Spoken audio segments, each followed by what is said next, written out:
geriatra e é professor também lá no Hospital das Clínicas da UFMG, no ambulatório de doenças musculoesqueléticas. E ele vai falar para nós sobre sarcopenia e diapenia. Então, é todo mundo ansioso aqui, Fábio. Boa noite, pessoal. Posso já compartilhar, Daniela? Pode sim. Obrigado pela apresentação. Gostaria de agradecer primeiro o convite, né, da Mais 60 e da Abbott. É um prazer estar aqui, conversar um pouquinho com vocês, um tema que eu gosto muito, e compartilhar, né? Depois a gente vai trocar ideias aí sobre esse assunto. Então, fui incumbido do tema sarcopenia e dinapenia, e contextualizando isso no cenário atual, né? Então, como a Daniela falou, sou geriatra da Mais 60, professor do ambulatório de doenças musculoesqueléticas e tenho um aperfeiçoamento em andamento em medicina física e reabilitação lá em São Paulo, pela Santa Casa. E aí, contextualizando, né? Sei que tem profissionais de diversas formações aqui, mas só é de amplo conhecimento que a gente está vivendo uma transição epidemiológica, né? No mundo todo, os dados do IBGE brasileiros mais atuais, a gente tem por volta de 15% da população 60 mais aqui no Brasil, e isso deve chegar aí nos próximos 20 anos a próximo de 30%, 20 a 30 anos, deve ser aí aproximadamente um terço da população.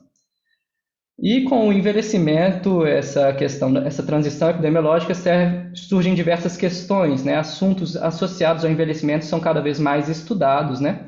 E claro que o envelhecimento do sistema musculoesquelético é um dos tópicos, um dos assuntos que a gente tem interesse, porque ele tem repercussão clínica, funcional, e a gente vê no dia a dia aí diretamente, né? Então, para já começar definindo esses termos, né?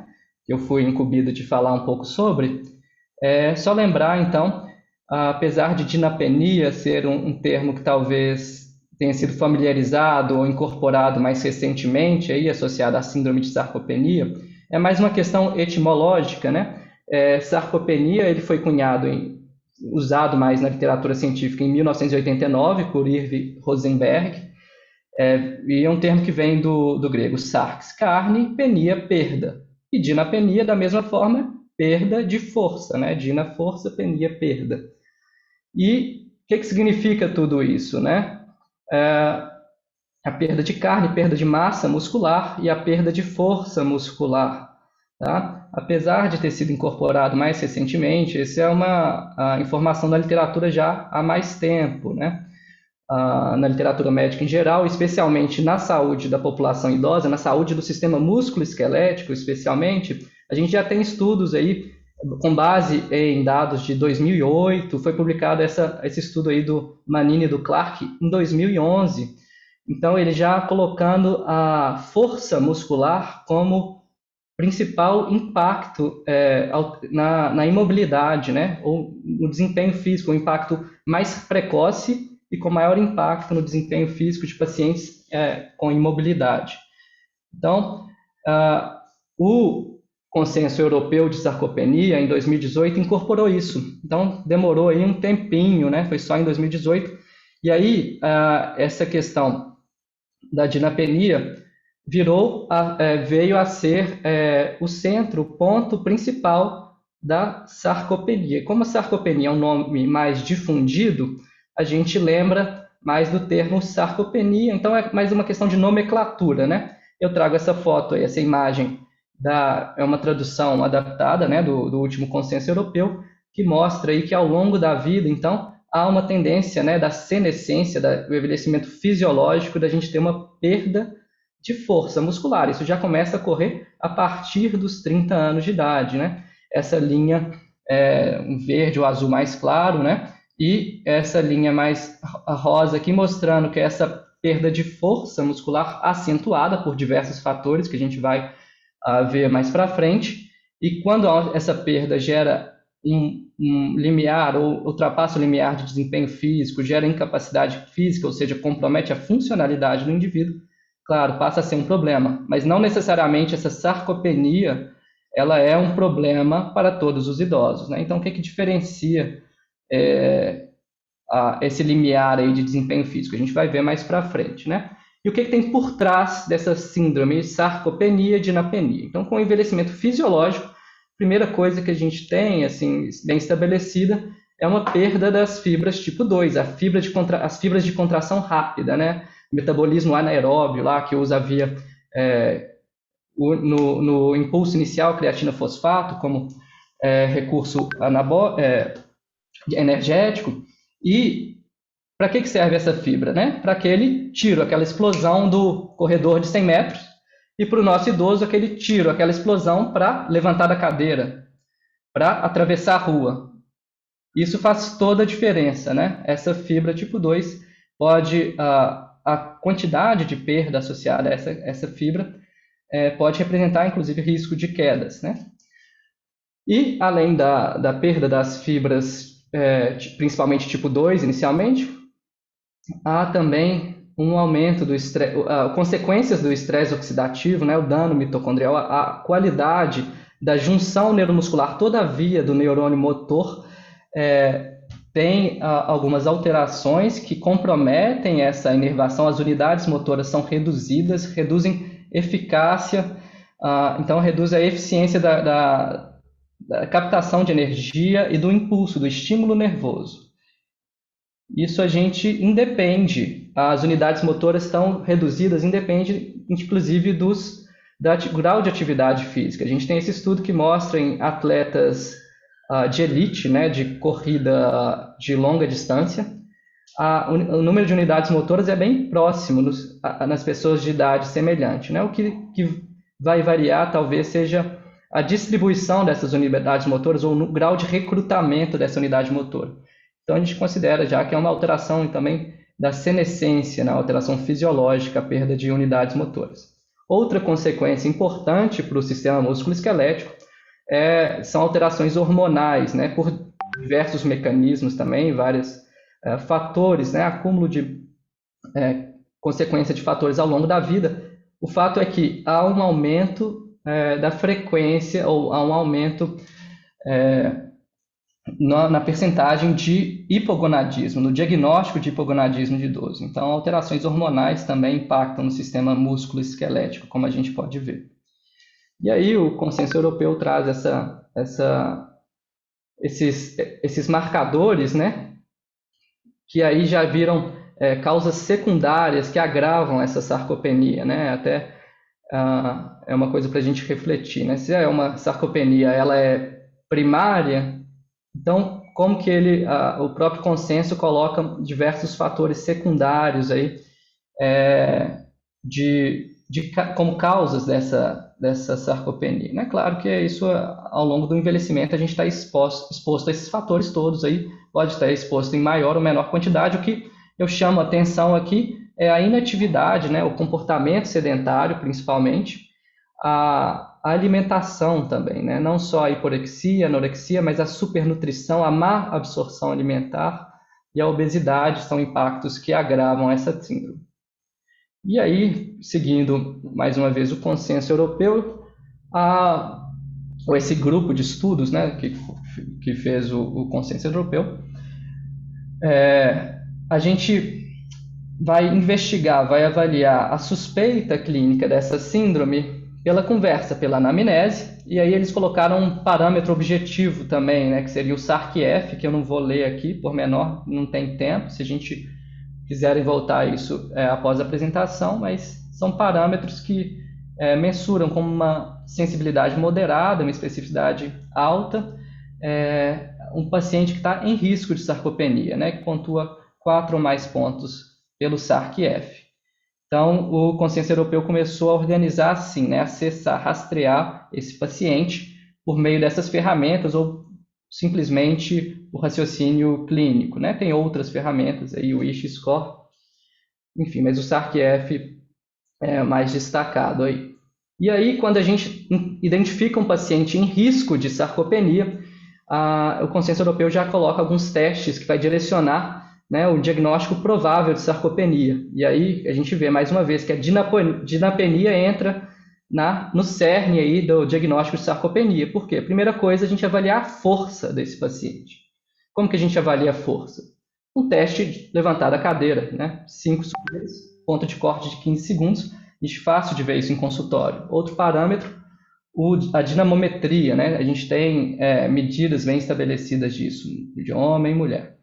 E aí, então, esse é o primeiro passo para identificar o paciente com uma sarcopenia provável, né? E pelo consenso, essa sarcopenia é confirmada quando há perda de massa muscular associada a essa perda de força, né? Então, vemos aí que a perda de massa foi o segundo ponto no consenso de sarcopenia.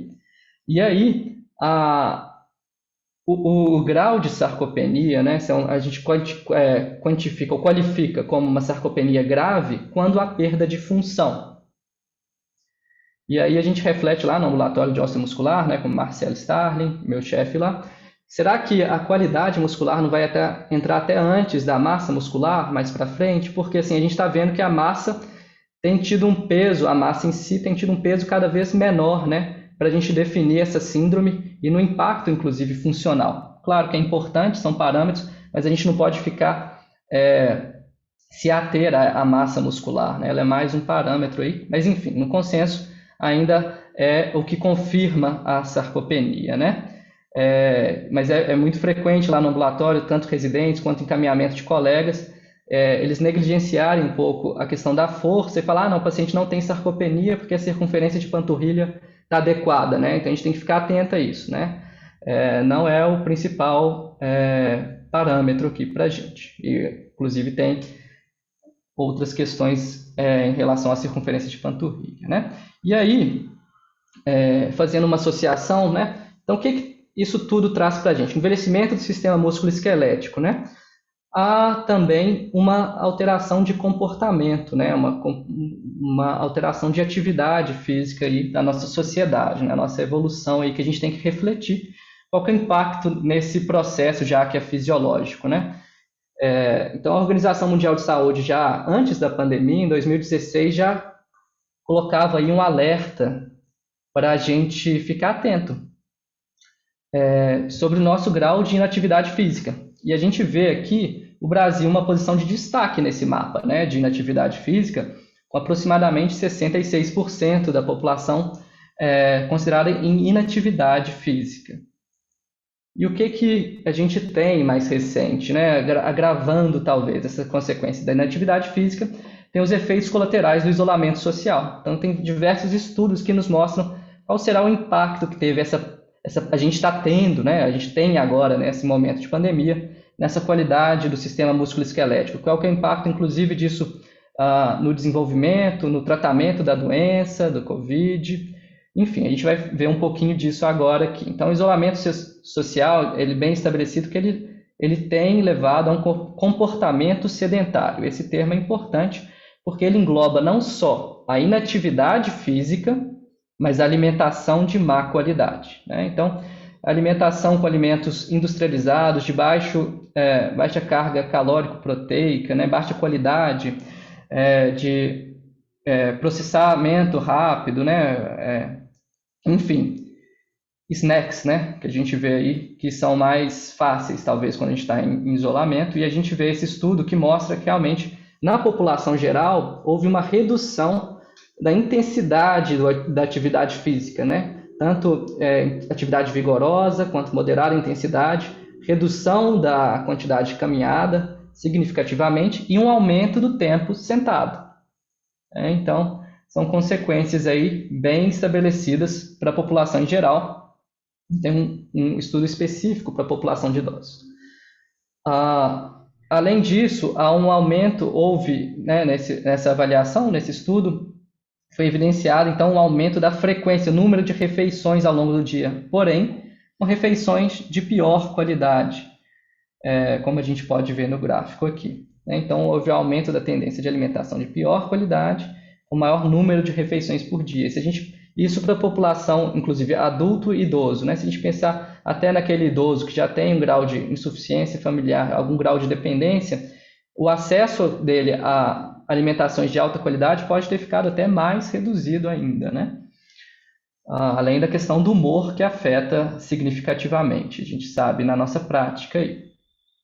E esse estudo mostra, então, que o risco das restrições, né, do lockdown aí, que ele, além dessas alterações de hábitos, né, de comportamento e inatividade física, então a imobilidade tem consequências importantes para o sistema músculo-esquelético, e aí ele aponta aqui essa ideia dessa crise catabólica, que o paciente já em quarentena, o lockdown, infectado, fica mais restrito ainda, né, com, enfim, efeitos inflamatórios e todas as vias possíveis que vão impactar, né, no estresse catabólico. Isso, então, somado à imobilidade, leva a essa crise catabólica, esse modelo, né, que tem alterações metabólicas, essa é a questão da obesidade sarcopênica, que vai ser bem discutido aí no nosso próximo encontro, então não vou entrar em detalhes aqui, né? A doutora Samana vai comentar com vocês. E a gente, então, tem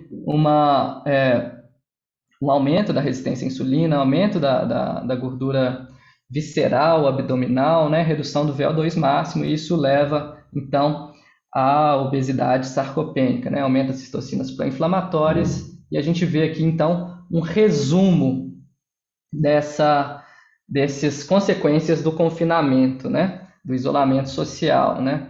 Então, a gente vê o resumo aqui tanto de estilo de vida, alterações do estilo de vida, aumento do tempo de tela, aumento do tempo sentado, redução dos passos durante o dia, né? Aumento de estresse, de ansiedade, piora da qualidade do sono, aumento do número de refeições, de frequência de refeições com snacks, né? Alimentos ultraprocessados com baixa carga calórica, com baixa qualidade proteica também, né? Menor exposição solar leva a menor quantidade de vitamina D, menor sensibilidade à insulina, né? Menor efeito de vias anabólicas, mTOR reduzida, então a síntese proteica vai reduzir e aumenta o estresse oxidativo, as citocinas pró-inflamatórias, né? IL-6, TNF-alfa, aumenta o cortisol, e isso tudo leva a essas consequências de uma mioesteatose, né? Uma alteração, substituição de músculo por gordura, né? Que é outro efeito aí que a gente quer evitar, né? Então, a gente tem esse dado já antigo, retirado tanto de artigos quanto de tratado de fisiatria. A gente sabe que, ao ficar imóvel, né, uma das consequências é a perda de massa muscular. Quanto que se perde, aproximadamente, né, nessa imobilidade, que existem vários graus de imobilidade, né? Mas um paciente que internou, repouso no leito, ele perde aproximadamente 5% da massa muscular em 13 dias. E essa consequência é mais grave ainda em relação à perda de força muscular, que pode chegar a 15% por semana devido à imobilidade, né? Então, essa pirâmide da imobilidade aqui à esquerda mostra para a gente esses graus variados, né? Em consequência de sedação, pode ser por alguns minutos ou horas, já tem consequência na perda de força muscular, né? Muitos estudos que a gente tem, né, nos astronautas, ou redução da gravidade, repouso no leito, uso de gesso, imobilidade e suspensão do membro. Esses são os graus cada vez mais elevados de imobilidade, que pode durar até vários dias, né? Além disso, a síntese de músculo chega a reduzir 50% após 14 dias. Então, é um impacto muito grande que a gente tem que lembrar, né? Claro que, se for entrar nessa discussão, é um campo fértil para muitos itens, mas pacientes internados, COVID, por exemplo, ou com qualquer doença, como que a gente vai pensar na reabilitação? Quais consequências tem? Será que é só uma consequência direta no sistema cardiovascular, no sistema pulmonar? Talvez a restrição grande, né, a fadiga, seja por essas consequências que são muito importantes, né, que vão limitar o paciente, a funcionalidade. Em termos, então, de função do sistema musculoesquelético, quando a gente tem essa perda de qualidade muscular, perde função, o que a gente preocupa na geriatria é o risco de queda. O nosso sinal de alarme aqui, é bem estabelecida a relação do risco de queda com a sarcopenia, né? Estou falando desses dados para a gente ter um panorama geral e pensar nisso até, às vezes, associando com os dados da Mais 60 que a gente vai ver mais para frente. Então, é uma preocupação já é antiga. A gente tem um aumento da frequência de queda, da incidência de quedas, pelo menos nos Estados Unidos. Tem alguns países que conseguiram estabilizar isso, mas enfim, nos dados que a gente tem mais estabelecidos do CDC, né, é muito claro que há esse aumento também da frequência de quedas. Quando a gente pensa em queda, a gente pensa nesse ciclo vicioso, tem que lembrar dele, que a consequência da queda é a própria pitofobia, né, o medo de cair, que leva a mais inatividade. Então, a inatividade leva a fraqueza muscular, aumenta o risco de queda, e aí esse aumento do risco de queda claro, pode levar a novas quedas, e vão só agravando esse ciclo, e a gente tem que intervir justamente para quebrar esse ciclo vicioso aí, e promover atividade física e força muscular. É a forma de quebrar esse ciclo, né? Só para a gente, então, fazer um paralelo aqui também, né, em relação a esse risco de quedas aumentados, a gente viu nesse estudo da Finlândia que pacientes com uma média de idade de 87 anos, um dos fatores, claro que estudos associativos têm a gente tem nossas restrições em termos de profundidade da análise ou de valor, né? Mas a gente sabe, foi visto então uma associação de uma baixa ingesta proteica com aumento do risco de queda, né? A baixa ingesta de vitamina D com aumento do risco de queda também, né? E aí a gente lembra que qual que é a recomendação da ingesta proteica desses pacientes, né? Atividade física, ingesta de boa qualidade, né? Claro, não só proteína, mas o estudo PROTEAGE já coloca isso, só para manter a massa muscular de 1 a 1,2 gramas por quilo por dia, né? Isso quando o paciente vai estar em reabilitação ou tem uma sarcopenia estabelecida, né? A gente quer ter um ganho aí anabólico, tem que oferecer às vezes 1,5 a 2,5 grama por quilo de proteína, né? Claro, outros a leucina é importante, outros aminoácidos e micronutrientes também, né? E como combater essas medidas, esses efeitos do confinamento aí? Algumas medidas são mais simples, né? Claro. Exercícios resistidos no própria casa do indivíduo, né? Com o apoio do serviço de telefonia, de videochamadas, de telechamadas, que a própria Mais 60 faz, né? É uma forma de atuar em contato com esse idoso que está mais isolado, de ter uma via direta. Então, essa é um dos benefícios da tecnologia que a gente tem que usar. É recomendado que a gente use hoje cada vez mais, né?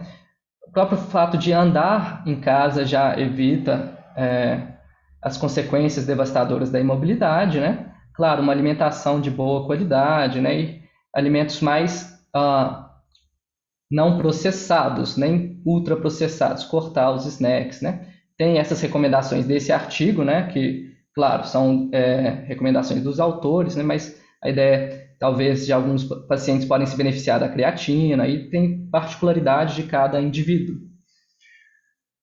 Em relação a exercícios físicos resistidos, né, que a gente vai recomendar para esse paciente? Né? A frequência de 2 a 3 sessões por semana de exercícios físicos resistidos, com volume de treinamento aí de 2 a 3 séries para os exercícios, e com uma repetição de 7 a 9 repetições por série, né? Na intensidade de 70% da força máxima desse indivíduo que a gente calculou ali em uma série, em uma única repetição máxima, né? Então, 70% da força máxima desse indivíduo, de 7 a 9 repetições, com um tempo sob tensão, né, de 6 segundos, e um descanso de 2 minutos entre as séries. Então, essa seria uma prescrição de exercícios físicos resistidos para tratamento ou para combater os efeitos dessa imobilidade, da sarcopenia. E, por fim, gostaria de passar para vocês uma mensagem, né, do Centro de Doenças Cardiovasculares, que lançou esse vídeo aí de 30 segundos para a gente lembrar, né, da nossa ação no combate à sarcopenia.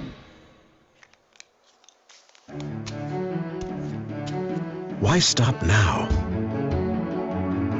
Getting older doesn't have to mean giving up on the things I've always enjoyed. Staying active helps me avoid injuries and maintain my independence so I can keep doing what I love. I'm active. I'm healthy. I'm still going strong. Então é isso. Obrigado. A gente vai abrir para dúvidas e discussão no final, né? Se tiver falado rápido, a gente volta aí também. A questão do tempo é um problema. Muito obrigado, foi ótimo. Eu não estudo em profundidade sarcopenia, foi muito esclarecedor mesmo. E tentei agora resumir aí, né? Mas eu já tenho umas perguntinhas aqui, viu? Beleza. Agora, então, aí eu falei que a gente tem uma plataforma de inteligência de dados. E o Fábio mostrou aí para a gente vários estudos e tudo, falou do consenso europeu, o novo consenso. E eu queria trazer para vocês como é que funciona. A gente, na Mais 60, a gente consegue saber como é que funciona no mundo real essa questão da sarcopenia. Como é que isso está funcionando lá na nossa clínica? Né? Eu vou compartilhar aqui minha tela e vou ser breve.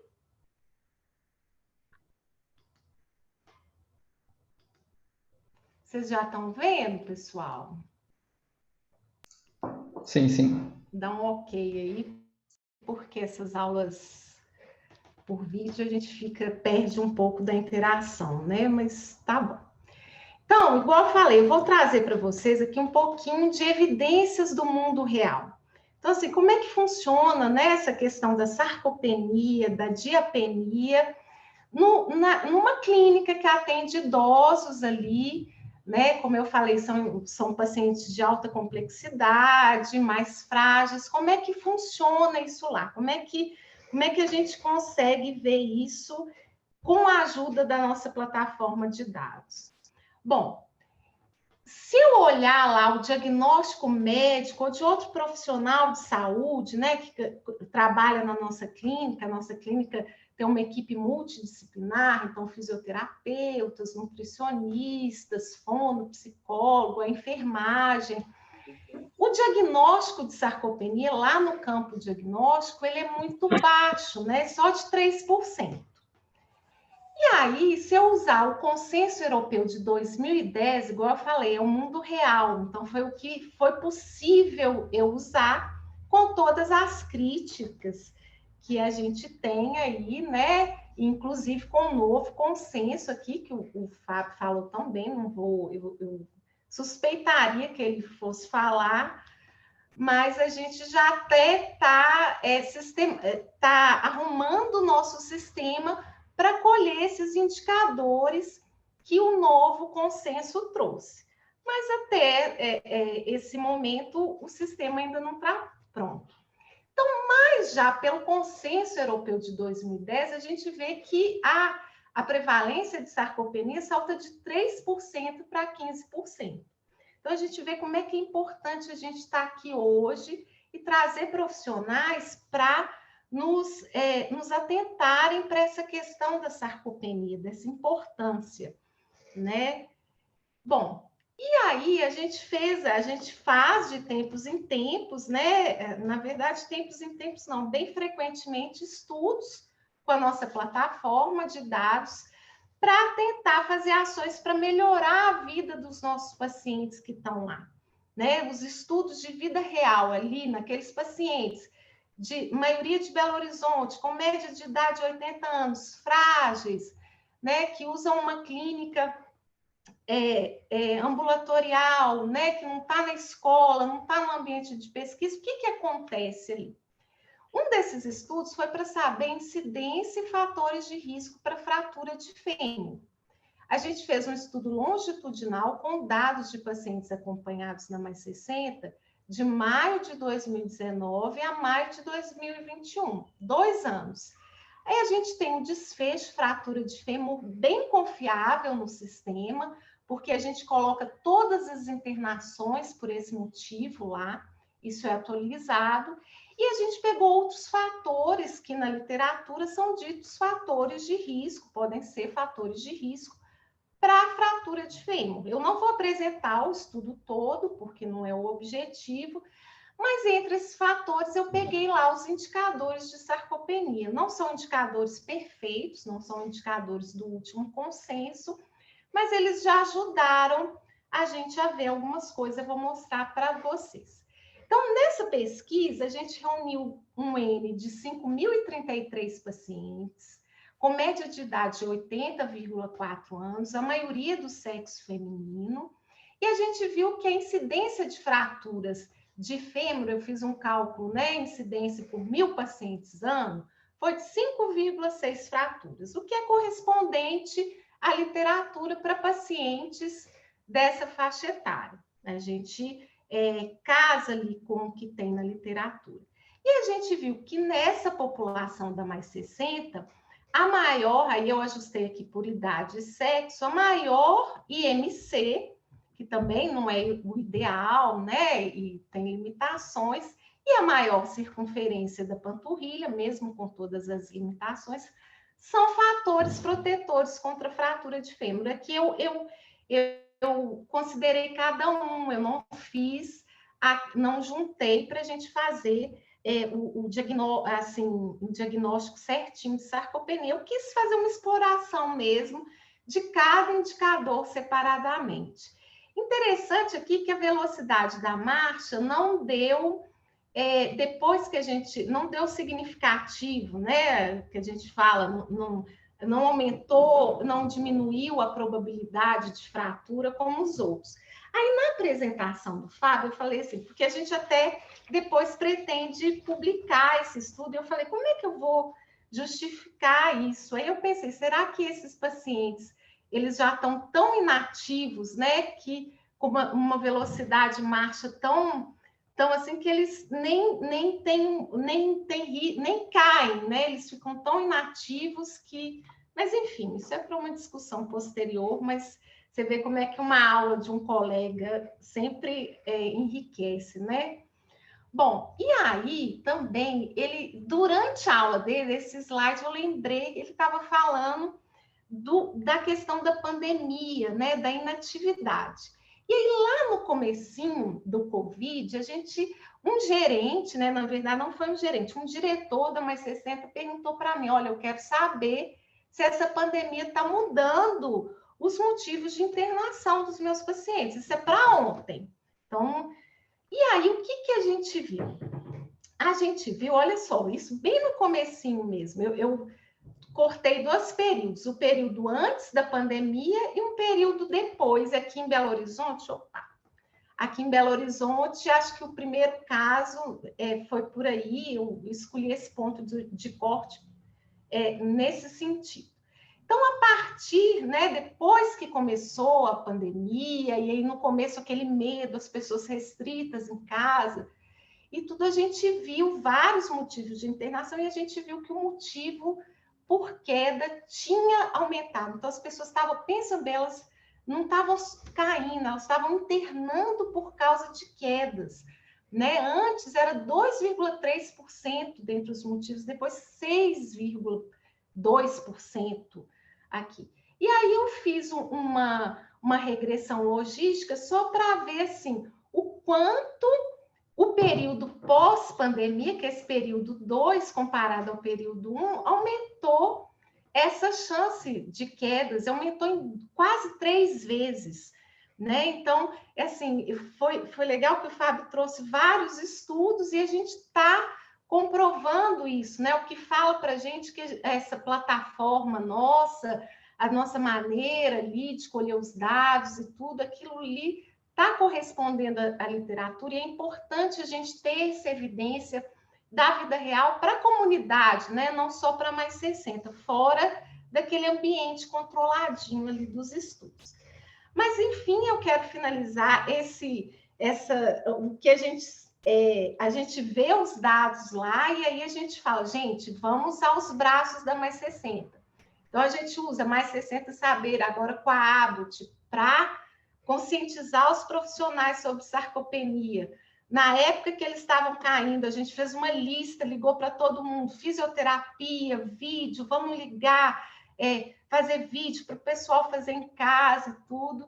Então, isso é que é legal, a gente poder ver o que está acontecendo na nossa população ali e trazer e já educar os profissionais, já fazer ações, né? E é isso aqui que eu queria trazer para você. Sempre que tiver uma aula, vai ter digamos assim, penetra da plataforma, só para a gente trazer um pouquinho assim do que está acontecendo na vida real. Queria agradecer vocês, deixa eu parar de compartilhar aqui, não estou vendo ninguém. E qualquer dúvida também pode me perguntar no final. E agora eu vou chamar o outro médico, esse aqui, eu vou colar aqui, que eu estou conhecendo ele hoje, já está aí. É o doutor Omar Jalu que fala, Omar? Isso aí, Dani. É médico assistente do Serviço de Geriatria do Hospital das Clínicas da Faculdade de Medicina da USP, geriatra do Hospital Alemão Oswaldo Cruz, um ótimo hospital, eu tive uma experiência familiar lá, fiquei encantada, e doutor em Ciências Médicas pela Faculdade de Medicina da USP. Um prazer, viu? Prazer é todo meu. Aqui. Fica à vontade. Obrigado. Vamos lá.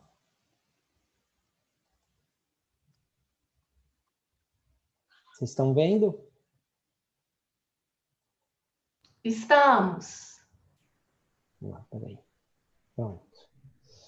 Então, eu queria agradecer ao 60 Mais pelo convite, agradecer a Abbott, e a gente vai continuar aí na nossa discussão de um tema tão interessante, tão importante, que é a questão de como a gente lida, né, com a sarcopenia, dinapenia, e eu vou falar um pouquinho de situações mais práticas com relação à suplementação nutricional. Então, a gente vai dar um apanhado geral do que falando um pouquinho também do que o Fábio falou, e algum apanhado mais focado um pouquinho muito mais em suplemento nutricional, muito mais focado na nutrição do que na atividade física. Quando a gente vai falar de dinapenia ou sarcopenia, o que vem na cabeça, o que é muito claro, é a questão do indivíduo que passa para o robusto, para o pré-frágil e para frágil. No final das contas, não importa muito para a gente essa questão.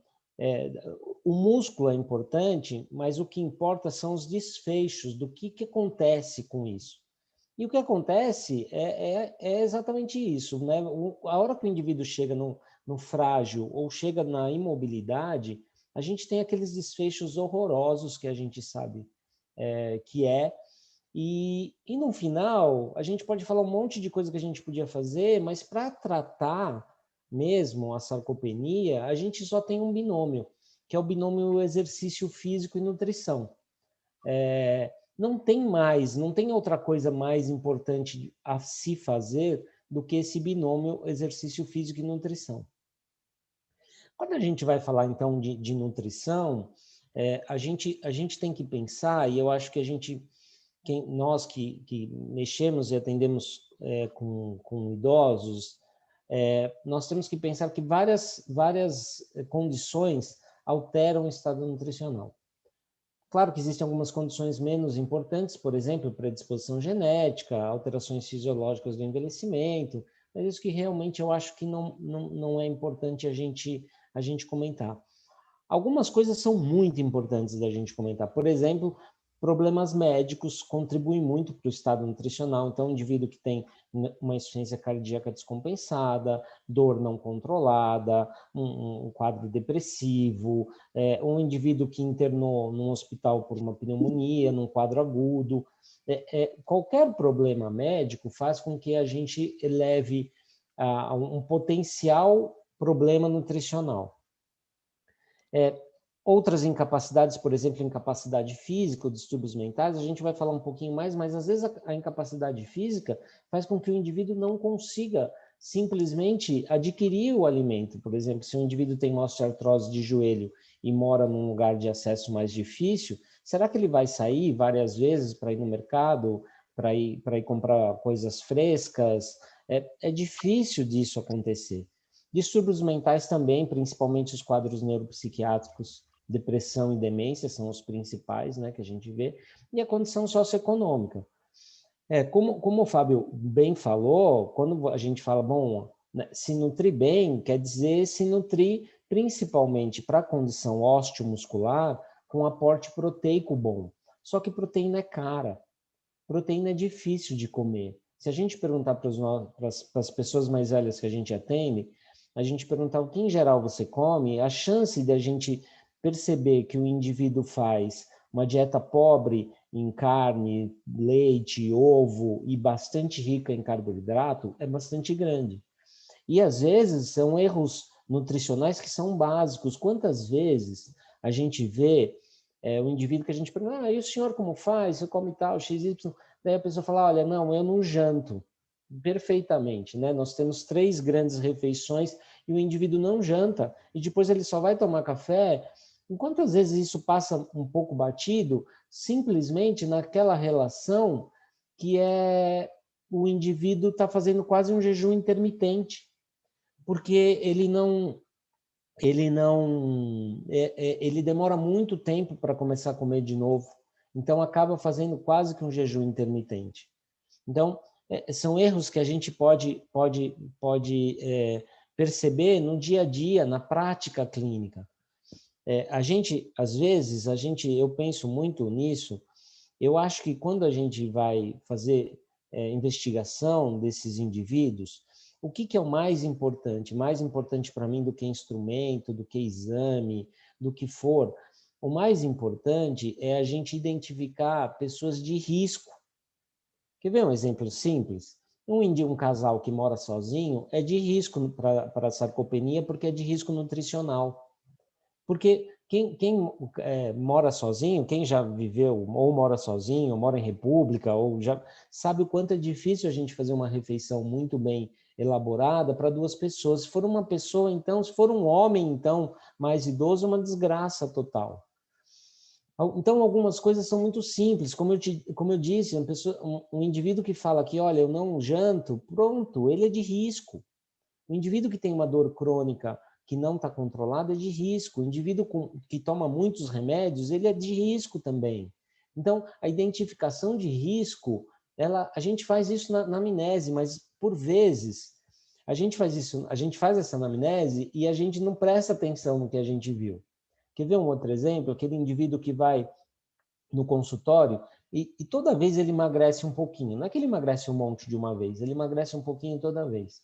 Daí, por vezes, a gente fica feliz porque controla a pressão, controla a diabetes, controla o colesterol. Só que esse indivíduo que está tendo uma perda de peso não intencional, ele é de risco para morrer.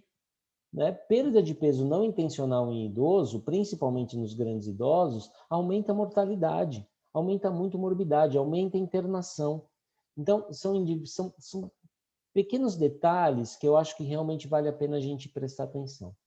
Então, quando você pensa, quem que a gente faz, né? Para quem a gente faz intervenção nutricional?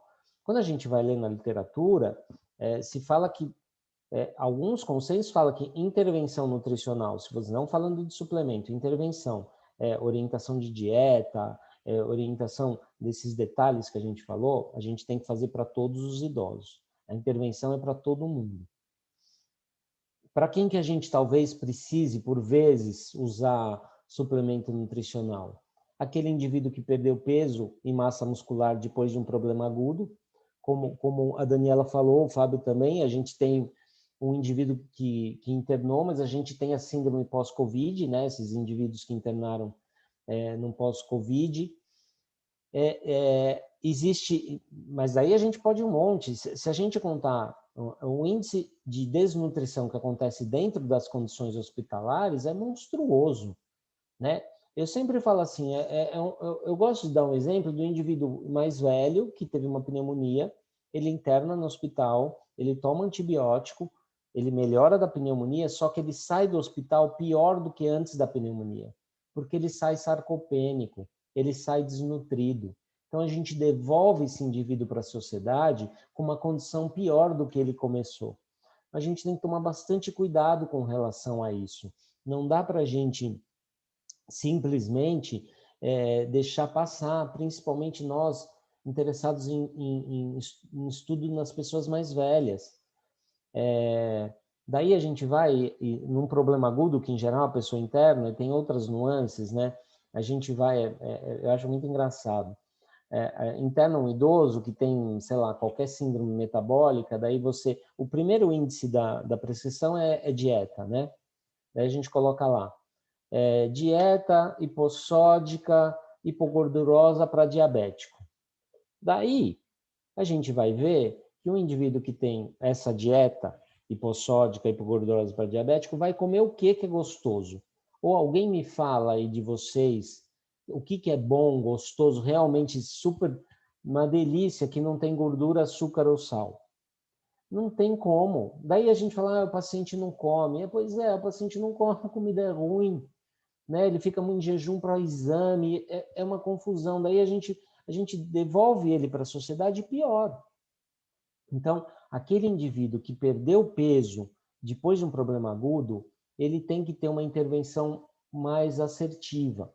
Tem que haver enriquecimento de dieta e, por vezes, uso de suplemento alimentar.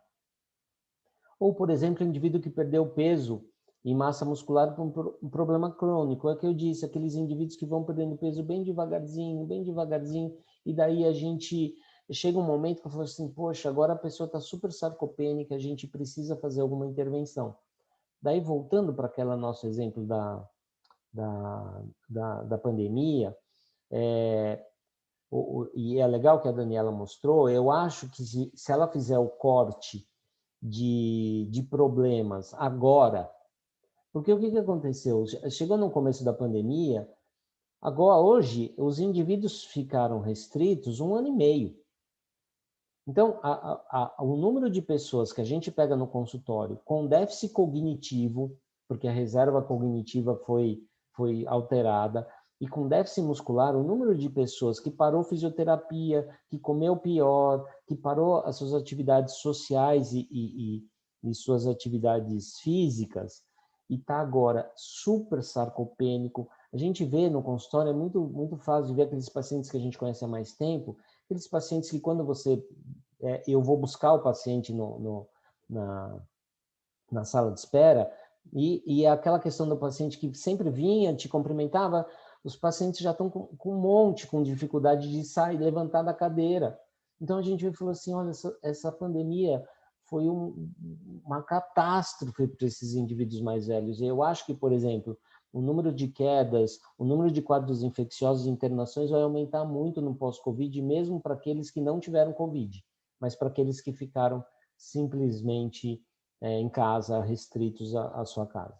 Obesidade sarcopênica é uma forma de usar suplementos que são mais proteicos e menos calóricos, né? A gente vai falar bem pouco disso, né? Que a gente sabe que mais para frente vai se falar de obesidade sarcopênica, é um grande desafio a obesidade sarcopênica.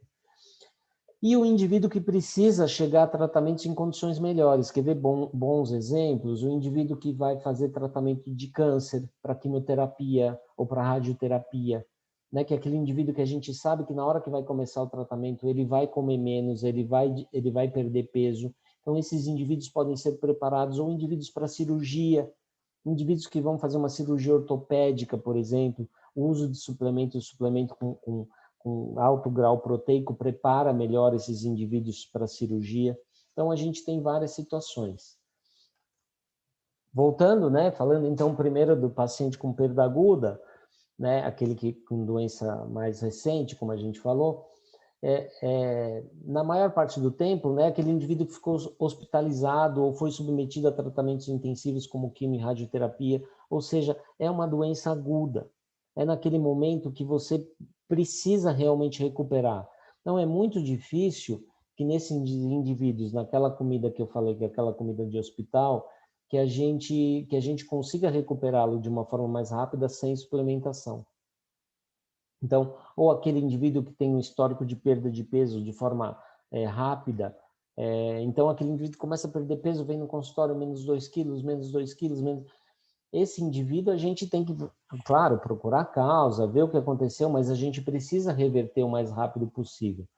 Quer ver quando a gente vê uma perda de peso de forma rápida, e eu acho que quem já teve contato com as pessoas vai lembrar, são aqueles indivíduos, por exemplo, que fazem cirurgia bariátrica. O indivíduo que faz cirurgia bariátrica, ele perde peso de uma forma bastante rápida, mas se vocês já viram, se esse indivíduo não fizer atividade física, e atividade física com carga, né, musculação, ele fica fraco, ele não consegue levar 2 sacolas de supermercado. Porque na hora que você perde peso muito rápido, você perde proporcionalmente muito mais músculo do que gordura. Então, nesse indivíduo que está perdendo perda de peso muito rápida, também o uso de suplementação pode ser uma arma importante. E é importante ganhar massa muscular, porque quando a gente fala do envelhecimento, eu não sei vocês, mas muito tempo da minha vida, eu pensei, poxa, se uma coisa que eu não quero ter é doença de demência, né, Alzheimer ou o que for. E hoje eu não tenho exatamente uma resposta, porque eu fico pensando, o que seria melhor? A gente ter um físico bom e uma cabeça ruim, ou uma cabeça boa e um físico ruim, porque se eu tiver com uma cabeça boa e tá preso numa cama, eu acho que eu ia preferir ter Alzheimer, pelo menos eu ia esquecer o que está acontecendo, e quando eu tô com a cabeça boa e com perda de massa muscular, ia ser muito ruim. E a gente vê isso quando a gente né, se alguém perguntar, bom, como é que eu me sinto, quando é que eu me sinto mais velho? A gente se sente velho quando perde massa muscular, quando você está brincando com uma criança e se cansa, quando você vai sentar no chão e precisa chamar alguém para te ajudar a levantar, quando você vai jogar bola com os amigos, que você fala, nossa, eu jogava bola, sei lá, 2 horas e agora você joga 5 minutos e vai logo para o churrasco porque você morreu, né? E daí você fala, poxa, realmente eu estou velho, né? Então a parte muscular é muito importante. Esse é um estudo legal. O Fábio falou sobre perda de massa muscular nos indivíduos que estão imobilizados. O que é importante lembrar é que nos indivíduos mais velhos, a perda de massa muscular é muito mais rápida. Então, para que a gente tenha esse é um estudo do Padam Jones, que é uma pessoa que estuda muito massa muscular. Ele fez com biópsia muscular um estudo que mostra que um jovem hospitalizado, um jovem imobilizado por qualquer motivo, ele precisa de 28 dias para perder mais ou menos meio quilo de músculo. Um idoso jovem, em 10 dias de inatividade, perde aproximadamente 1 quilo de músculo das pernas. Só que um idoso doente, hospitalizado, perde esse mesmo quilo de massa muscular em perna em 3 dias. Então, a gente pensar que um jovem perde, por exemplo, um astronauta, né, que tem muitos estudos com astronautas, eles demoram um mês. Um idoso doente, ele demora 3 dias para perder. O que eu quero mostrar com isso? Um indivíduo que está imobilizado por qualquer situação, doença, pandemia ou o que for, ele é um indivíduo que precisa ser tratado com urgência. Porque se a gente perder tempo, esse indivíduo entra naquele ciclo de fragilidade e imobilidade que faz com que dificilmente a gente consiga recuperá-lo. Vamos lá para o indivíduo com doença crônica, né? Então, aquele indivíduo que tem uma inflamação crônica, por exemplo, com uma artrite, um DPOC, um diabetes descompensado, ou simplesmente ele começa a parar de comer ou come muito pouco. Daí, o que eu gosto de chamar a atenção? É muito importante que, às vezes, a gente não entende porque os indivíduos estão comendo pouco e a gente procura doença, procura câncer, procura várias coisas, e a gente não vê a cavidade bucal. Não existe exame físico em geriatria sem pedir que o indivíduo abra a boca. Por quê? Por vezes a gente vai achar uma monilíase, a gente vai achar um dente que está em mau estado geral, ou a gente vai achar aquele indivíduo que começou a emagrecer e a prótese desadaptou. E daí ele vai comendo cada vez menos, a prótese vai desadaptando, por exemplo, e ele vai naquela cascata, mas só que é uma coisa devagar, é uma coisa que começa muito, muito pouco. E daí ele não consegue comer coisas mais duras, então ele come menos proteína, e daí entra numa bola de neve descendo a montanha. Na maioria das vezes, esses indivíduos não é aquele que a gente falou, né, que está hospitalizado, ele está na comunidade, mas ele vai, como eu falei, né, essa situação é muito interessante, né? Nós geriatras vemos de um jeito diferente, mas as outras especialidades vê isso, né? A pessoa vai emagrecendo, olha que bom, tá mais bonito, a pressão melhorou, eu tirei remédio, é muito complicado, né? Por vezes, os indivíduos vão emagrecendo pouco a pouco também por uma questão de remédio. Então, a gente pega um paciente demenciado e começa a dar um anticolinesterásico, o indivíduo começa a emagrecer, ou dá uma metformina para o indivíduo diabético, ele começa a emagrecer, e a gente acha que tudo bem, nem sempre é tudo bem, né? A gente precisa ter muito claro que, de novo, vou falar, que perda de peso não intencional no idoso é um fator de risco bastante importante para a mortalidade. Então, por vezes a gente ajusta a dieta, a gente vai falar do ajuste de dieta, mas por vezes não tem jeito, a gente tem que usar suplementação. Aí quando a gente tem que usar suplementação, tem que usar suplementação de forma correta, tem que usar suplementação. Eu gosto muito de falar, quando a gente usa suplementação, comparar com quando a gente trata a pressão alta. A gente trata a pressão alta e a gente mede a pressão para ver se funcionou. A gente dá suplementação e nem sempre a gente mede se o paciente ganhou peso, a gente mede se o paciente está tomando de uma forma correta, a gente mede se está no horário correto, a gente insiste ou convence o paciente da mesma forma que a gente convence para tomar o remédio da pressão, de que aquilo vai salvar a vida dele, pode salvar a vida dele. Então, muitas nuances são repetidas em relação à questão da suplementação. Então, outras coisas também, infecção, intervenção médica, cirúrgica, né? A hora que o indivíduo realmente vai passar por um procedimento também é um momento plausível da gente mexer com relação a isso. Esse é o gráfico, aquele gráfico clássico de perda de massa muscular, é só para a gente linkar com aquele gráfico do Padan-Jones, porque o que acontece? Quanto mais velho a gente for, mais contra a maré a gente está remando. Então, se a gente não fizer absolutamente nada, né? Então, todos os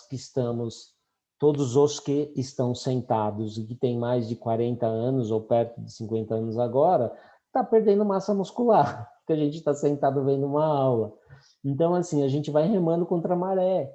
Então, quanto mais idoso, mais velha a pessoa, maior é o risco dele perder massa muscular. A gente, principalmente nos grandes idosos, a gente tem que entender, na minha visão, no meu modo de entender, claro, é que aquelas pessoas mais velhas, a gente precisa entender que qualquer fator de risco ou qualquer situação de risco faz com que o indivíduo perca peso e entre num quadro de sarcopenia e fragilidade. Claro, doenças psiquiátricas também, né?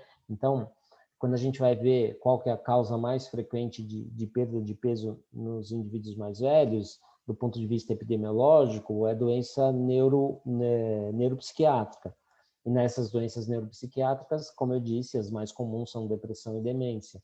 Então, também precisa se rever isso. Às vezes o indivíduo está perdendo peso porque ele está deprimido, porque ele está com dificuldade de deglutição, principalmente nas demências, precisa de uma necessidade de alteração de consistência na dieta. Às vezes é a questão da prótese, como eu falei, né? E às vezes é outra doença neurológica, por exemplo, Parkinson, e o indivíduo não consegue comer e você tem que alterar a consistência de dieta, e por vezes nessa necessidade de mudança na consistência na dieta, um suplemento também pode entrar de uma forma bastante boa. Então, medicações que causam anorexia e alteração do paladar, eu sempre falo isso para os residentes, né? Quando você vê alguma coisa que dá errada em um indivíduo idoso, a primeira pergunta que você tem que se fazer é: existe algum remédio que foi introduzido ou existe algum remédio que foi retirado? No momento, isso é muito importante. E também para alteração de paladar e alteração de diminuição de aporte dietético, também é. A gente esquece que, por vezes, a gente dá medicamentos que têm um impacto muito grande com relação a isso. Às vezes, existem algumas doenças que a gente acaba... A gente presta muita atenção naqueles pacientes que não são aderentes, né? Mas, por vezes, os pacientes são aderentes até demais. E daí o poder da palavra do profissional de saúde, ele é grande. Você fala, olha, o senhor não pode comer açúcar, o senhor não pode comer gordura, o senhor não pode... Se a gente não conseguir fazer um meio termo dessas coisas, tem pacientes que acabam simplesmente emagrecendo porque a gente faz uma restrição alimentar muito grande. Outro fator também que é a diminuição de gasto energético. Aquele indivíduo muito deprimido que, por exemplo, está sentado não quer fazer nada, quer ficar assistindo televisão, quer ficar quieto, ele não tem gasto energético. Quem não tem gasto energético se alimenta menos. Ou até o isolamento social, que a gente, agora eu acho que a gente vai aprender muito mais sobre isolamento social, ou vai prestar muito mais atenção no isolamento social que a gente fazia antes. Existe a questão, né, da obesidade sarcopênica, a gente vai falar muito pouco, mas como eu disse, existe aquela coisa por vezes o indivíduo fala, não, ele não está desnutrido, porque é fácil ver o sarcopênico, sabe aquele magrinho que chega no consultório, que até tua secretária fala, ai meu Deus, se esse indivíduo cair, ele vai quebrar. Esse é fácil de ver que está sarcopênico. Mas o indivíduo mais gordinho é muito mais difícil de ver que ele é sarcopênico, né? De a gente fazer o diagnóstico de sarcopenia. Mas a gente vai deixar isso para aulas posteriores, né? Que eu sei que vocês vão ter. E quando a gente fala da intervenção nutricional, o que a gente quer? A gente quer isso, né? Que haja uma diminuição da porcentagem muscular, quando a gente está em verde, com a vida normal do envelhecimento, né? Uma curva que vai passando o tempo, você vai perdendo massa muscular e ok. Se você tem uma vida sedentária, se você não tem uma vida saudável, você tem uma vida sedentária, é claro que você vai demorar muito menos tempo para perder a sua massa muscular. Agora, se você tiver uma doença aguda, um trauma, daí você vai perder numa velocidade muito mais rápida. E se você tiver uma doença crônica, não vai ser numa velocidade tão rápida, mas você vai perder mais massa muscular até do que um indivíduo que é sedentário, mas é saudável. E a intervenção nutricional é para que a gente tente chegar próximo daquela perda muscular, que seria a perda muscular normal do próprio envelhecimento. Então, é importante que a gente chegue na velhice preparado para uma boa massa muscular e óssea. Lembrar que essa questão da massa óssea, ela não tem só uma matriz mineral, né? Não adianta só dar cálcio. Ela é uma matriz mineral ou proteica. Então, se a gente não tem proteína, a gente também não tem uma boa massa óssea, não só uma massa muscular. E quando a gente vai falar assim, bom, e aí? Então, o que eu preciso fazer? Primeira coisa que eu acho que todo profissional deve fazer é realmente tentar melhorar o aumento de ingestão alimentar em qualquer contexto. Em qualquer contexto, você deve incentivar que o indivíduo faça as refeições, não que ele pule refeições, que ele tenha refeições com teor proteico bom, que sejam ambientes bons de interação social, e a gente pode falar vários outros contextos, por exemplo, instituição de longa permanência, que existem várias razões para o indivíduo não comer, mas a gente vai tentar focar mais em comunidade mesmo. Incentivar, prestar assistência, aumentar a densidade calórica daqueles indivíduos. Às vezes, o simples fato de falar assim, não, tem que jantar, vamos aumentar a densidade calórica, a gente pode usar azeite, a gente pode usar mel, a gente pode usar leite, a gente pode usar sorvete, a gente pode usar um monte de coisa para aumentar a densidade calórica, né, dos alimentos. tentar servir refeições palatáveis, variadas. Eu sei que é difícil, sabe aquele prato do Globo Repórter, que aparece um prato colorido? É maravilhoso, só que é difícil de fazer no dia a dia, né? Hoje, dia a dia é cada vez mais corrido, né? Não é fácil. Agora, fornecer pequenos lanches com alto teor calórico entre as refeições, então, existem várias recomendações para o aumento de ingestão. E é importante também que não é só a proteína que é importante, é o tipo de proteína. Então, não adianta a gente, quando vai usar um suplemento alimentar, a gente não saber o tipo de proteína. As proteínas, o tipo de proteína é importante, porque existem proteína vegetal, existe proteína, mas a proteína de alto valor biológico, aquela proteína que realmente é mais completa, é a proteína animal, né?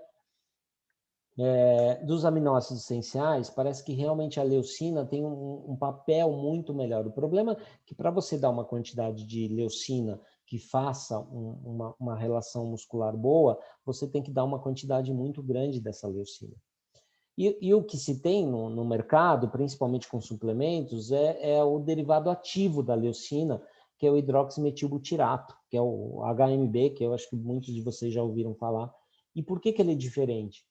O HMB, ele não age só, porque a gente como músculo, como sangue, como o osso, a gente destrói e constrói o tempo inteiro. O hidroximetilbutirato, ele consegue agir nos dois mecanismos. A maioria das proteínas age num aumento de síntese proteica. Então, você tem uma torneira e tem um ralo. A maioria age na torneira. O HMB age nos dois, ele aumenta a torneira e diminui o ralo. Então, você ganha massa muscular com muito mais rapidez com o uso de HMB. Então, quando a gente coloca trabalhos com suplementos nutricionais orais, a gente vê que os estudos mostram que há uma melhora dos pacientes, né? Existe evidência de melhora com a suplementação nutricional oral. Então, existem evidências que melhoram sarcopenia e fragilidade.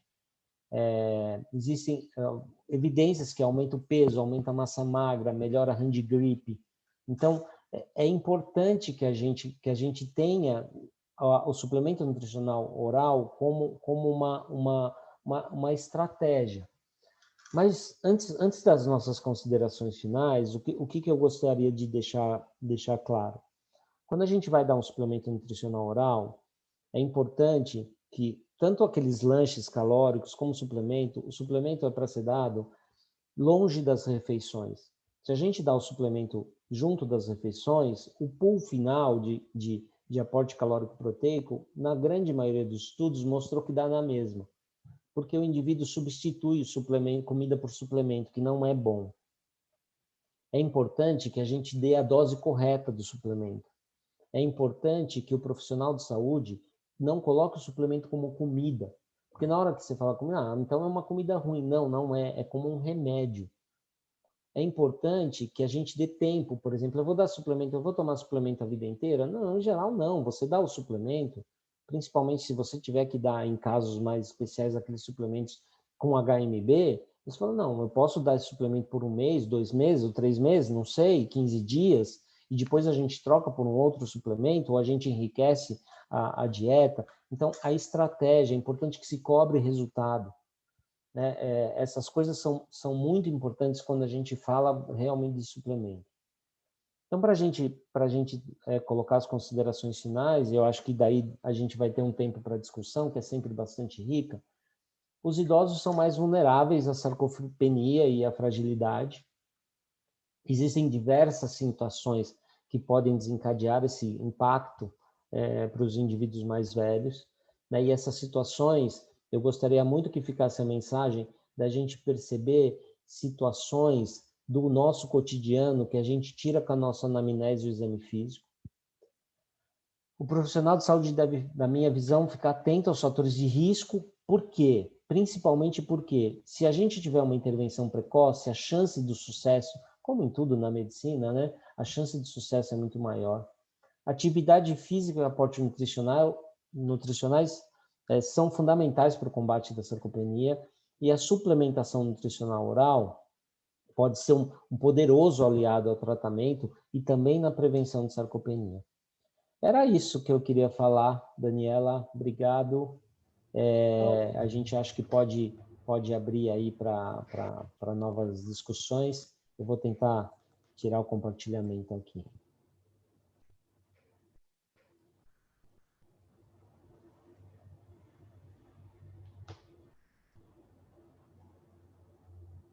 Pessoal, eu estou sem câmera aqui, não sei o que aconteceu, se deu um defeito na minha câmera, mas não tem problema, não. A aula foi excelente, né? Eu gosto de aulas assim, minha cabeça não parou de pensar aulas estimulantes, né? Tanto do Fábio quanto do Omar. Eu pensei lá na Mais 60 que a gente vai considerar todos os pacientes com sarcopenia ou em risco de sarcopenia até que se prove o contrário, né? Esse é o recado aqui. Eu fiquei um pouco até culpada, eu vou revelar minha outra identidade, que eu sou reumatologista. E aí eu pensei naqueles pacientes lá com artrite reumatoide, com anti-TNF, né, na tampa, que já foi chamada até de caquexina. Antigamente eu falei, nossa, né, preciso abordar de uma maneira mais sistematizada, né, essa questão da sarcopenia. Então foi ótimo. Na reumatologia a gente ainda está um pouquinho assim, não está tão atento igual na geriatria, a percepção que eu tenho, né? E eu vou colocar as perguntas aqui, né? Não vou ficar falando. Aí tem uma pergunta aqui da Rafaela Santos. Fábio, você sugere o uso do SARC-F, é o questionário, né? No cotidiano da avaliação especializada? Ela falou, né? A gente faz a medida da panturrilha lá na clínica e a gente sabe que ela não é o melhor. E aí, Fábio, o que você conta para a gente? Ótimo. Então, primeiramente, até reavaliar uma coisa que eu falei, talvez eu tenha condenado completamente a circunferência de panturrilha, mas não é bem assim, né? Ela talvez não seja um bom preditor de massa muscular, mas ela tem muito estudo mostrando desfechos negativos associados, né? Aumento de mortalidade, né? O próprio consenso europeu cita a circunferência de panturrilha ali como um parâmetro, sim, para ser avaliado, né? Outro instrumento de rastreamento, o Ishii Score, né? O japonês também usa a circunferência de panturrilha. Então não é que é condenável, não. A gente principalmente individualmente, em alguns casos, no ambulatório, que a gente discute lá, eu implico um pouquinho com essa, quando fica restrito à avaliação da panturrilha, mas claro, né? E em relação ao SARC-F, né, é um questionário auto-aplicável, né, e tem as questões todas são avaliações subjetivas, depende até do grau de escolaridade do paciente, né. Eu, na minha prática clínica, no dia a dia, não aplico o SARC-F de forma direta, eu faço a anamnese, né, por meio da conversa, do dia a dia. Outras perguntas do cotidiano talvez sejam mais fáceis de eu identificar. Agora, talvez numa população grande, né, para a gente fazer um trabalho, né, uma população igual da Mais 60, que tem vários idosos, talvez fazer esse questionário auto-aplicável seja uma forma interessante de rastrear, né, identificar esses pacientes em risco, que é bem parametrizado, e validado. Uhum. Essa é a minha opinião. Ah, ótimo. A turma lá amanhã já está pedindo para a gente colocar no Life Code o SARC-F, hein? Outra pergunta aqui, aí ela não estabeleceu para qual palestrante vocês dois podem responder.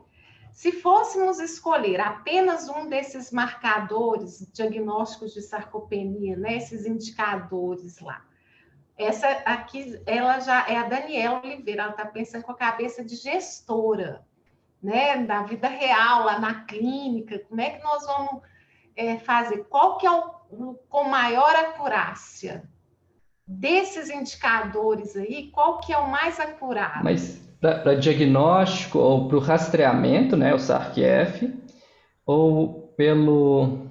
Eu acho que ela quer que você escolha mesmo, Fábio. Tem lá, nós estamos lá na clínica, faz de conta que a gente tem pouco tempo, o paciente está lá, qual que a gente vai escolher? Vai ser só... a gente já viu lá que o médico tá... Vamos ver depois dessa aula, eu acho que a prevalência de diagnóstico pelo médico vai aumentar. Mas está lá, só pode fazer um. Mas como diagnóstico de sarcopenia provável, né? O que eu gosto mais é o teste de levantar da cadeira, né? Pela facilidade de aplicação e pela correlação com função muscular que seja mais relevante para o dia a dia do indivíduo, né? Tem ressalvas também, apesar de ser validado, né? O hand grip, ele não tem algumas peculiaridades da técnica de aplicação do hand grip, que nem sempre é bem estabelecido. E tem o tipo de aparelho também, que pode variar um pouquinho, além de que a força de membro superior não é tão relevante quanto de membro inferior para a função, né? Na minha opinião aí, doutor Omar. Omar, eu vou dar minha opinião com relação a isso, porque quando a gente fala de massa muscular, o que importa no final dos desfechos e até para o gestor é função. Então, o que você tem que avaliar é função. Quando o Fábio falou muito bem, essa questão da massa muscular, do quanto a gente tem de massa, talvez não seja tão importante. Quer ver um exemplo? Se a gente der um monte de testosterona, o GH, para um idoso, ele vai aumentar a massa muscular, ou eu vou aumentar, a Daniela vai aumentar, todo mundo vai aumentar. O problema é que você não ganha potência, você só ganha massa. E ganhar massa muscular para um idoso não faz a menor diferença. Senão a gente dava GH para todo mundo e resolvia a sarcopenia. Não é assim que funciona. Se você não tiver potência, ou seja, se a tua função não tiver boa, não é bom. Se eu fosse, eu faria duas coisas que dá para se fazer numa pré-consulta, que é o hand grip e a velocidade de marcha. Porque isso dá para fazer numa pré-consulta. Se o indivíduo tiver qualquer um desses marcadores, ou hand grip, ou velocidade de marcha, muitas vezes a gente percebe que o indivíduo tem um problema de velocidade de marcha simplesmente para entrar no consultório. Você não precisa de fazer nenhum teste. Aquele indivíduo que vem devagarzinho, ele é sarcopênico. Então, dá para fazer isso numa pré-consulta, de medir velocidade de marcha, que é super rápido de fazer, e fazer o hand grip. Por que eu gosto das duas marcas? Porque você tem um número. É legal mostrar número para paciente. É legal falar assim, olha, é que nem a gente faz um diabetes, sabe? Ó, o senhor tem diabetes, tá aqui, tá escrito, ó, tem 100 e pouco, é fácil. O indivíduo vai entender que ele tem uma chance maior de morrer porque você mostra um número para ele. Então, se eu fosse fazer, a minha sugestão para vocês é fazer isso, porque dá para fazer numa pré-consulta, rapidinho, uma enfermeira, não precisa, um voluntário faz. É isso. Desculpe ter me alongado. Obrigada.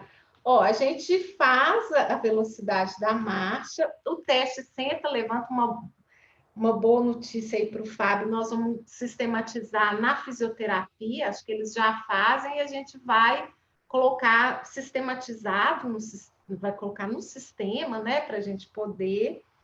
O hand grip eu não sei, talvez depois algum colega aqui da clínica me fale. Esses são os que eu sei. Aí tem um aqui do Nelson, para o doutor Omar. Existe alguma recomendação sobre ida ao nutricionista após alta hospitalar? Se sim, o Nelson é o coordenador da equipe multi. Olha só, o pessoal já está pensando assim, o paciente saiu lá, saiu da alta, qual o tempo ideal? Eu tenho que mandar ir para nutricionista? E você vê que despertou o pessoal aqui. Estou gostando. Daí, o que eu acho, Nelson, é assim, que o correto, eu acho, a minha opinião, eu não sei como é aí em Minas, mas aqui em São Paulo, a minha impressão, mesmo nos hospitais grandes e bons aqui de São Paulo, eu acho que a gente faz a gente dá pouco valor para a alta. A gente perde muito pouco tempo com a alta. A gente vai, entrega uma receita para um paciente, e então você toma esses remédios e ok.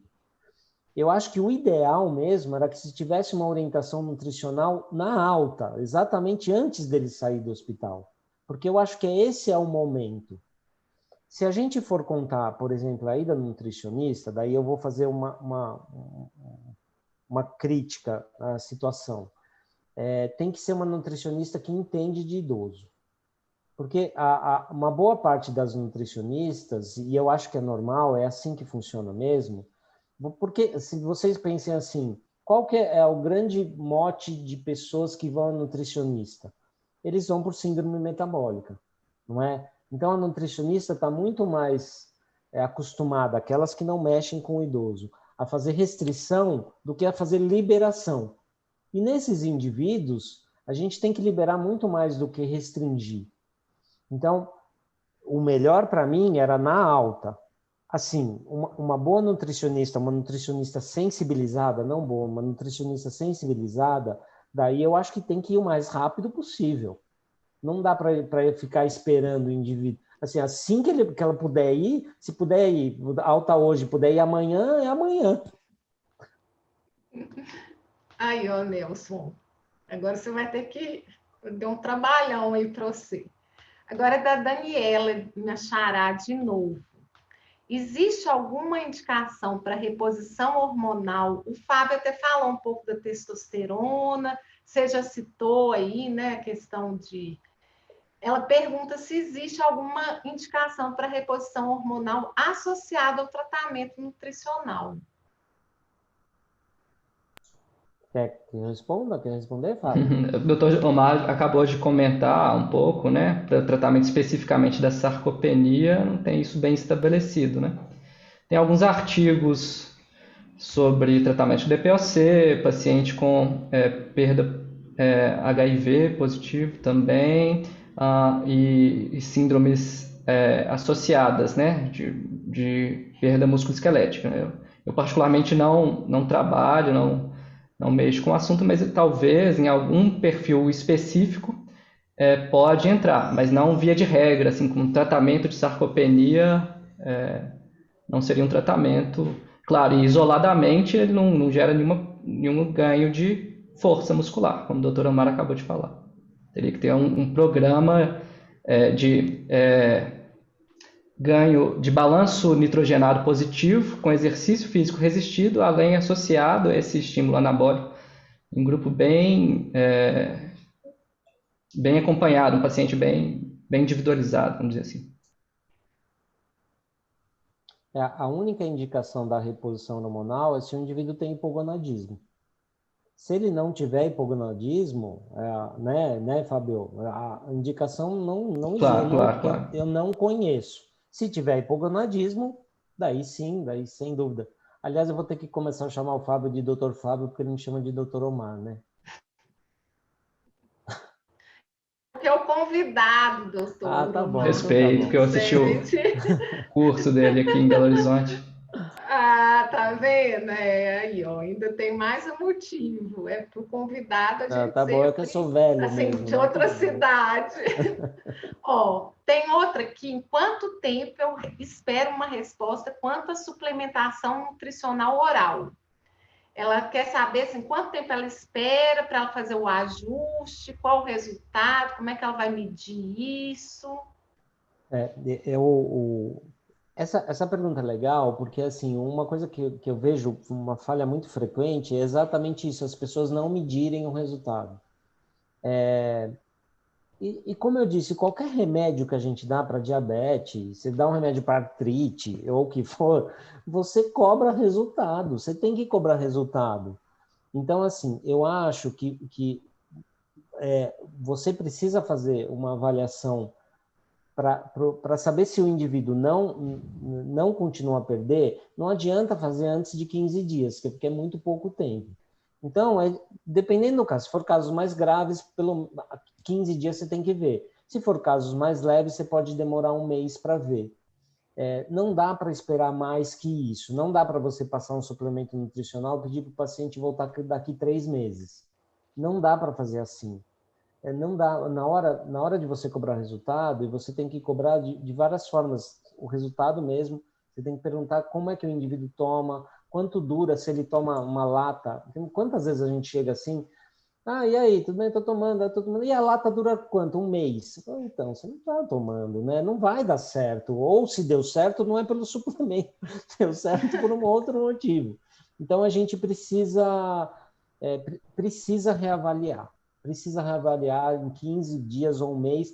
E eu acho que a suplementação, se o indivíduo fizer direitinho, e você conseguir alterar hábitos de vida, enriquecimento de dieta, eu acho que a suplementação, ela não é para sempre. A suplementação, depois de 3 meses, ela pode perder completamente a sua função e ok, o indivíduo se recuperou, vamos para frente sem suplemento e vamos embora. Ai, ótimo. Tem a última pergunta aqui, gente, antes, porque né, nós já estamos na hora, mas lembrar, gente, de responder a pergunta de satisfação da aula, tá? Para a gente contribuir aqui. A Laura quer saber, quer ouvir do doutor Omar, se o SARC-F é um do seu parâmetro de avaliação. E velocidade, aí ela falou assim, velocidade de marcha também é um parâmetro, você já até pontuou isso, né? E o uso do dinamômetro. E a Carol lembrou que a gente faz, a nutrição da Mais 60 está fazendo um hand grip. Nós estamos, olha, a próxima pesquisa que eu trouxer vai ser já com mais parâmetros. Vai ser ótimo, vai ser show. Vai ser igualzinho um consenso lá, hein, gente? Fiquei feliz aqui. Laura, assim, para quem me conhece, eu sou, assim, fora de pesquisa científica, eu sou uma pessoa que não gosta de escala.